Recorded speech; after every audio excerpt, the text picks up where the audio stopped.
नमस्कार, भारत एक्सप्रेस देख रहे हैं आप। मैं हूं आपके साथ आकांक्षा त्रिपाठी।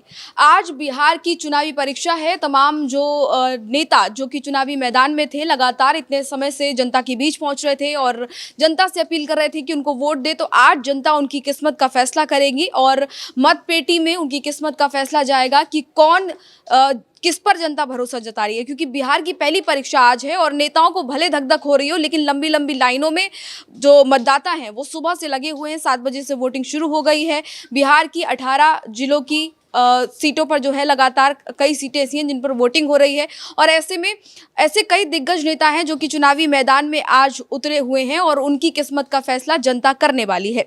तो ऐसे में लोक गायिका मैथिली ठाकुर, जिनका पहला एक्सपीरियंस है, वो भी चुनावी मैदान में है और उनको भी आज कहीं ना कहीं ज़रूर धक धक हो रही होगी, क्योंकि सर ये पहली परीक्षा है मैथिली ठाकुर की भी अगर देखी जाए। इसके साथ ही लालू यादव के दोनों बेटे चुनावी मैदान में हैं और कई मंत्री आज जो है जिनकी अग्नि परीक्षा कह सकते हैं कि आज होनी है।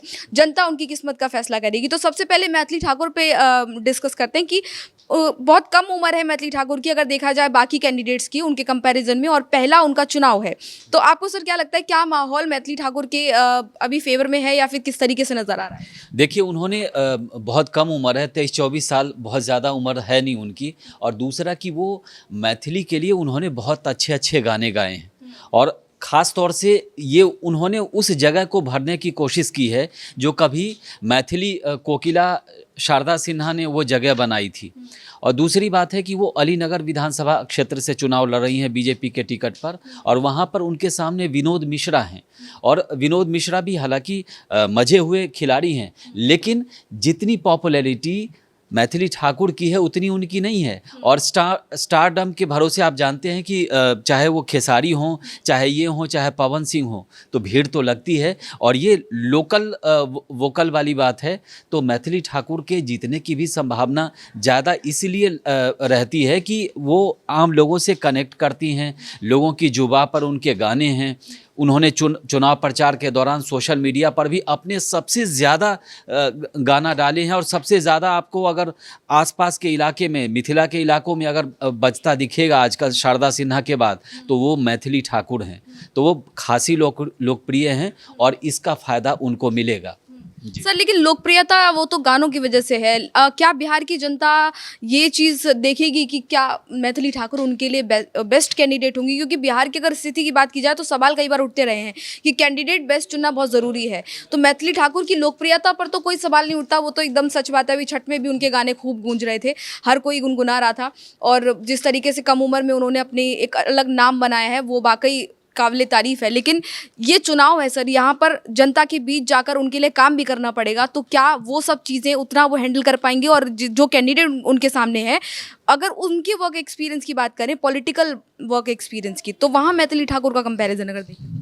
देखिए, एक्सपीरियंस तो होते होते आता है, जब आप काम करती हैं तब एक्सपीरियंस होता है। जो हम लोग आपस में बात कर रहे हैं, कभी हम भी हमने भी शुरुआत की होगी, आपने भी शुरुआत की होगी। दूसरा, युवा देश का भविष्य है और अभी पूरी दुनिया में जेन जी की बात हो रही है। तो जेन जी की बात हो रही है तो मौका दे तो दिया, अब जनता को जिताना है और जेन जी को करके दिखाना है कि वो इस योग्य हैं। इसीलिए पूरी दुनिया में उनकी बात हो रही है। और युवा जो है हमेशा जो है वो ये इस समय हमारा देश जो है युवा प्रधान है और भारत में सबसे ज़्यादा इस समय युवा हैं। बिहार में भी काफ़ी करोड़ों की संख्या में मतदाता वहाँ पर हैं, जिसमें युवाओं की संख्या बहुत ज़्यादा है। तो मुझे लगता है कि ये अच्छा मौका है मैथिली ठाकुर के लिए भी। और बीजेपी ने इस माइंडसेट के साथ दिया है कि जेन जी की बात हो रही है तो हम टिकट अब जेन जी को भी देंगे। आप 23 साल, 24 साल, 25 साल मत गिनिए, हो सकता है कि वो बहुत ज़्यादा बेहतर करे जो बड़े बड़े न कर पाए हों। तो इसीलिए उनको टिकट दिया गया है और उनके लिए भी बहुत बड़ी अपॉर्चुनिटी है। अगर वो करके दिखाती हैं तो तमाम युवाओं के लिए वो प्रेरणा बन जाएंगी। गायकी में तो हैं ही, लेकिन पॉलिटिक्स में भी अगर वो अच्छा कर जाती हैं तो वो लोगों के लिए, युवाओं के लिए प्रेरणा बन जाएंगी। तो ऐसे कह सकते हैं कि युवाओं के लिए नींव जरूर मैथिली ठाकुर ने रखी है। इसके साथ ही लालू यादव के दोनों बेटे भी सर चुनावी मैदान में है और उनकी किस्मत का फैसला जनता करेगी। तो अगर देखा जाए तेजस्वी यादव तो ठीक है, उनकी पार्टी तो पुरानी है, लेकिन भाई की पार्टी नई है। तो ऐसे में अगर उन दोनों को कंपेयर किया जाए, उनकी सीट के बारे में बात की जाए, तो आपको क्या लगता है कि क्या स्थिति अभी फिलहाल? देखिए, राघोपुर से तेजस्वी लड़ रहे हैं चुनाव और पिछली बार भी वहाँ से जीते थे, तो तेजस्वी के लिए बहुत ज़्यादा मुश्किल उनको नहीं लगता है। हालांकि मैदान पर उनके खिलाफ जो कैंडिडेट बीजेपी ने उतारा है, मतलब एनडीए का कैंडिडेट है, वो भी मजबूत है और वो भी लोकल कैंडिडेट है। तेजस्वी भले ही कभी कभार जाते हों, लेकिन वो वहीं के आसपास के इलाकों में रहते हैं और वहाँ हर जो इलाके हैं, बूथ हैं, सभी लोगों से उनकी लगातार मीटिंग होती है, बातचीत होती है। लेकिन तेजस्वी हमेशा पटना से तो राघोपुर जाते नहीं हैं, लेकिन फिर भी तेजस्वी उप मुख्यमंत्री रह चुके हैं। आरजेडी के सबसे कद्दावर और नंबर 2 के नेता हैं, लालू यादव के बाद वही हैं और पार्टी के इस समय तो कहें तो सर्वे सर्वा वही हैं। तो कुल मिलाकर के तेजस्वी एक सीट पे हैं। दूसरा जो सीट है वो महुआ का है। महुआ से तेज प्रताप है। तेज प्रताप के खिलाफ हालांकि आरजेडी ने उम्मीदवार उतारा है, लेकिन तेज प्रताप भी वहाँ पर जाके प्रचार कर रहे हैं। उनके साथ कई भोजपुरी स्टार भी हमने देखा है वहाँ पर इलाके में जाके कैंपेनिंग करते हुए। तेज प्रताप अलग अंदाज के लिए जाते हैं, तेजस्वी से बिल्कुल हटके हैं और उनका जो खाटी स्टाइल जो है वो लालू प्रसाद यादव से बहुत कुछ मिलता जुलता है। तेजस्वी कुछ लालू जैसा नहीं कर पाते हैं, पिता के जैसा, लेकिन तेज प्रताप में वो चीज़ें दिखती हैं जो लालू में कभी थी, लेकिन सारी चीज़ें तो नहीं दिखती, लेकिन थोड़ा बहुत वैसा वो कर पाते हैं, लोगों से कनेक्ट करते हैं। वही देसी अंदाज़ जो संसद में कभी लालू यादव का दिखता था, विधानसभा में दिखता था, वही तेज प्रताप का कुछ कुछ अंदाज जो है पब्लिक के बीच उनको लोकप्रिय कर रहा है। लेकिन चुनाव जीतेंगे नहीं या नहीं, ये तो मतदान में पता चलेगा। 14 तारीख को के बाद पता चलेगा, 14 तारीख को मतगणना में पता चलेगा। लेकिन तेज प्रताप वहाँ मेहनत करते दिख रहे हैं, उनके कार्यकर्ता एक्टिव हैं, लेकिन सफलता, चुनाव लड़ना और सफलता मिलना दोनों दो चीज़ें हैं, ये जनता जनार्दन तय करती है। सही बात है सर, लेकिन कई बार वोटर्स काफ़ी साइलेंट होते हैं। जैसे यूपी के चुनाव में हम देखते हैं कि माहौल बहुत अलग तरह का बन जाता है। ऐसा लगता है कि अरे अब तो एकदम ये होने वाला है, वो होने वाला है, पर जब रिजल्ट सामने आता है तो बहुत अलग होता है। तो आपको, क्योंकि बिहार का आपको काफ़ी एक्सपीरियंस है और इतने सारे चुनाव आपने देखे हैं, तो आपको क्या लगता है कि अभी जो माहौल बना हुआ है, क्या वही माहौल वोट पर भी दिखेगा? जब वोट खुलेंगे तो वही माहौल सामने आएगा? देखिए, माहौल आप जैसा देख रही हैं बिल्कुल सही देख रही हैं और चुनाव का उस पर असर पड़ता है। वर्तमान जो हालात हैं बिहार में सबको मालूम है क्या हालात हैं और नीतीश कुमार ने पिछले 20 साल में उन्होंने क्या किया है, एक एक व्यक्ति आपको बिहार का बता देगा। आप कहीं भी किसी से भी बात करेंगी, अब जैसे छठ में बहुत सारे लोग गए थे, वो वहाँ वेट कर रहे हैं आज मतदान करके फिर दिल्ली, पंजाब, चाहे मुंबई किसी को जाना है, चाहे किसी को लुधियाना जाना है, किसी को कश्मीर जाना है, जम्मू जाना है, तो वहाँ से लोग जाएंगे। लेकिन सब पहले चरण के मतदान के लिए इंतज़ार कर रहे हैं, कई लोग दूसरे चरण के लिए भी कर रहे हैं, क्योंकि वहाँ पर प्रवासी मजदूर बहुत सारे आए हुए हैं, तो वो सब वहाँ से मतदान करके ही निकलेंगे। तो आप ये समझिए कि माहौल बिहार में बहुत बदला है। आप ये नहीं कह सकती कि जो माहौल 2009 में था, 2015 में था, बहुत सारी चीज़ें बदली है। नीतीश कुमार सरकार में आपको बदलाव बहुत सारा दिखता है, लेकिन बहुत सारी चीज़ें हर सरकार हर बार नहीं कर पाती है, कमियां हैं, लेकिन सरकार ने किया है तो ये हर लोगों को पता है।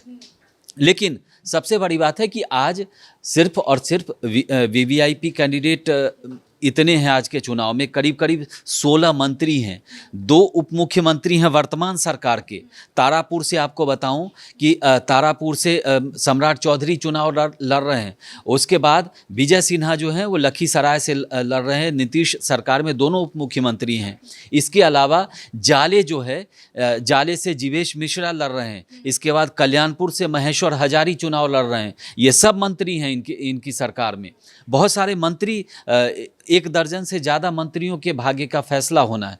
तो आज का जो चुनाव है वो काफ़ी इम्पॉर्टेंट है, ख़ास तौर से मतलब सरकार के लिए, क्योंकि इतने सारे मंत्री हैं, 1 दर्जन से ज़्यादा, और सरकार पर ये प्रेशर भी रहता है कि उनके ज़्यादा से ज़्यादा मंत्री जीत कर आएँ। नहीं तो विपक्ष के हाथ में एक ये भी हथियार होता है कि सरकार के इतने मंत्री चुनाव नहीं जीत पाए, इतने ये हो गए।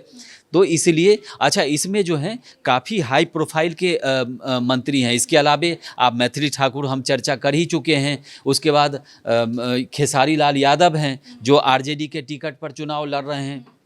उनके अनंत सिंह भी सर, अभी अनंत सिंह का मामला काफी ज्यादा हाईलाइट हुआ था। अनंत सिंह काफ़ी हाईलाइट हुए। उसके बाद उनके चुनाव, उनके जेल जाने के बाद उनके चुनाव प्रचार की जिम्मेदारी लल्लन सिंह ने संभाली। लल्लन सिंह वो शख्स जो केंद्र में मंत्री हैं और नीतीश कुमार सरकार में, अगर हम नंबर 2 कहें तो गलत न होगा, इस समय वो नीतीश सरकार में बल्कि जेडीयू में नंबर 2 की हैसियत रखते हैं और केंद्र में मंत्री हैं, नीतीश कुमार के काफ़ी खास हैं।